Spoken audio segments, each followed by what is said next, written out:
Watch them eating that food, not in front of them. Don't boast that I am the one who is feeding you, but watch them feeding and then make a dua to Allah, Ya Rab, I'm feeding them for your sake, not for any other sake, Ya Rab. So my friends, don't lose the blessings of Ramadan. Don't lose the blessings of Ramadan by asking other agencies to do it.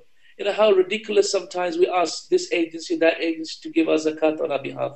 Yes, if we cannot find people who are worthy, that's fine.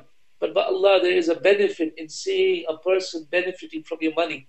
If at least anything, nothing at all, at least to increase you in your own iman, in your own heart, my friends. My friends, physically remove, the next point that I have for you, is physically remove every single reading material that you have in front of you and accessible to you, except for the Quran. Every single Islamic book that is on your table. Get rid of it. Every single, I'm not saying get rid of it, meaning throw them in the garbage, but I'm saying put them away.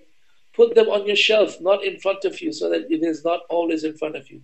On your table, let it be only the Quran. On your desk, let it be only the Quran. Wherever you look, let it be only the Quran. So that the Quran is the book that you go back to in this month. But Allah, the more we go back to the word of Allah, the book of Allah, the more this ummah will be guided by Allah subhanahu wa ta'ala.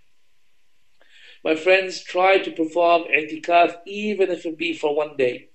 My friends, try to perform i'tikaf even if it be for one single day.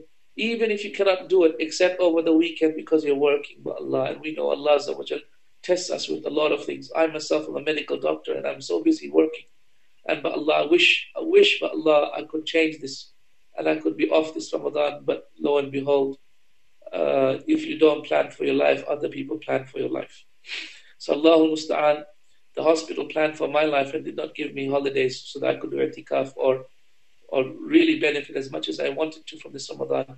But let me say this to you, lest you not fall into that problem, and lest you also not benefit from your Ramadan. But rather, my brothers and sisters in Islam, be of those people who benefit even if it be a weekend in i'tikaf. A weekend i'tikaf by Allah is better than nothing at all.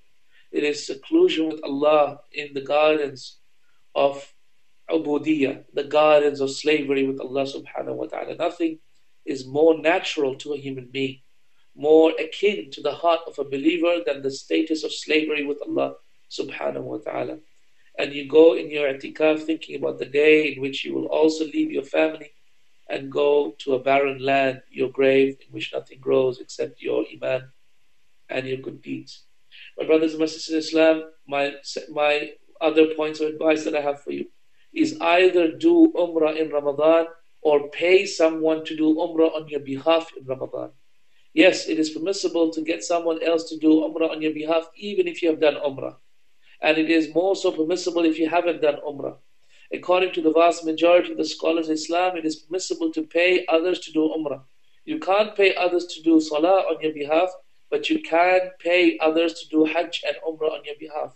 So why not pay somebody to do Umrah on your behalf by Allah if you cannot do it yourself, if you're too busy? Why not ask somebody, why not pay them and say, listen, I'll pay for your ticket, go and do Umrah in this day. My advice to you, my brothers and my sisters in Islam, is to give as much charity as you can, even if it be small, but ensure that it is regular. Ensure that it is a regular charity that you give.